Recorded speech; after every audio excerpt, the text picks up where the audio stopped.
د فاریاب ولایت مرافعه محکمې عمومي رئیس د دغه ولایت د استخباراتو رئیس او ورسره پلاوي سره وکتل. د کابل ولایت وثایقو او د اسنادو د شپږو امریتونو کې 1465 بېلابېل وثایق اجرا شوي. د بغلان ولایت محاکمو د 2 اونیو په ترڅ کې 384 دوسیو پر حل او فصل سربیره 148 وثایق اجرا کړي. د کابل د مرافعه محکمې دیوانونو د 1 میاشتې په ترڅ کې 214 دوسیې حل کړي. د جوزجان ولایت مرافعه محکمې عمومي رئیس د دغه ولایت د حقوقو له امیر سره وکتل. د فاریاب ولایت محاکمو د 2 اونیو په ترڅ کې 315 دوسیو پر حل او فصل سربیره 206 بېلابېل وثایق اجرا کړي.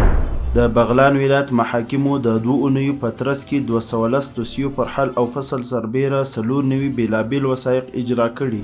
د پروان ولایت محاکمو د 2 اونیو په ترڅ کې 95 حقوقي او جزایي دوسیو پر حل او فصل سربیره 80 بېلابېل وثایق اجرا کړي. د بادغیس ولایت محاکمو د 2 اونیو په ترڅ کې 280 دوسیو پر حل او فصل سربیره 108 بېلابېل وثایق اجرا کړي. د پکتیا ولایت مرکز ګردیز ښاري ابتدایي محکمې 2 تنه مجرمینو ته د غلا په جرم تعزیري سزا ورکړه.